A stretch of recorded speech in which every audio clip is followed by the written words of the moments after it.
Dylan O'Brien as Mitch Rapp and Shiva Negar as Annika in American Assassin. Christian BlackLionsga with American Assassin. Mitch Rapp, a self-taught killer who works with, but not always officially for, the CIA, seeks to join Jason Bourne and Jack Reacher in the rarefied company of movie franchise heroes who did not originate in comics or children's books. Rapp, played by Dylan O'Brien, who has the bearing, manner and vocal inflections of a bantam Mark Wahlberg, is young, but not really a fresh face.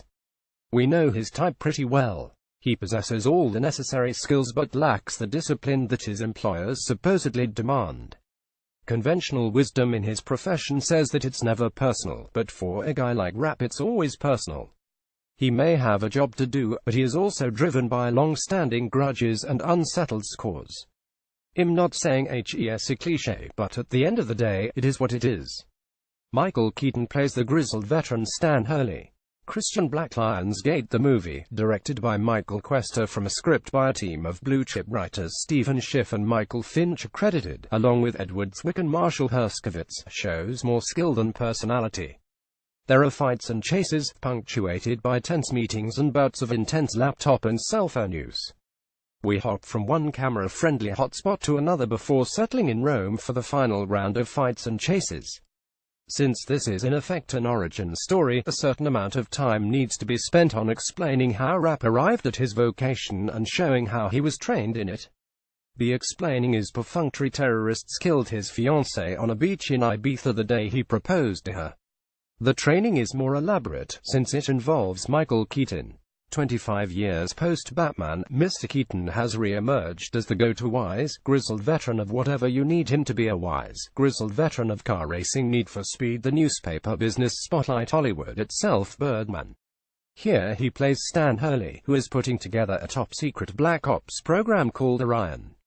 Mitch, who had been planning a freelance revenge on his girl's killer, has been recruited by the deputy CIA director, Irene Kennedy Sanaa-Lathan, who sees a perfect fit between the young hothead and the grizzled veteran. SHE's not wrong. There is some first-rate hard-ass mentoring from Hurley and some spirited defiance from Rapp against a backdrop of rogue Iranian nuclear shenanigans. There are also some perhaps not fully professional glances exchanged between Rapp and Annika. Shiva Negar, a colleague with a shadowy backstory. In a Ludlam-esque switcheroo, the geopolitical tensions are a bit of a red herring. The real enemy is a fellow known as Ghost Taylor Kitsch, whose mentor Hurley used to be. It is personal, then. It's also decent fun, in the leathery, businesslike, self-satisfied manner of this kind of movie, which soothes the hurt places in the male ego with sentiment strategically disguised as toughness. So far there are 16 Mitch Rapp novels in print. The series, begun by Vince Flynn, has been kept going by Kyle Mills after Mr. Flynn's death, and therefore plenty more of this kind of work to be done. Director Michael Quester, writers Stephen Schiff, Michael Finch, Edward Zwick, Marshall Herskovitz, stars Dylan O'Brien, Michael Keaton, Sanaa-Lathan, Taylor Kitsch, Charlotte Vega. Rating R. Running time 1 hour 51 minutes. Genres action, thriller. Movie data powered by IMDb.com. Last updated September 17, 2017. American Assassin. Rated R. Gunfire and nuclear peril. Running time 1 hour 51 minutes. A version of this review appears in print on September 15, 2017, on page C6 of the New York edition with the headline "This guy seems very familiar."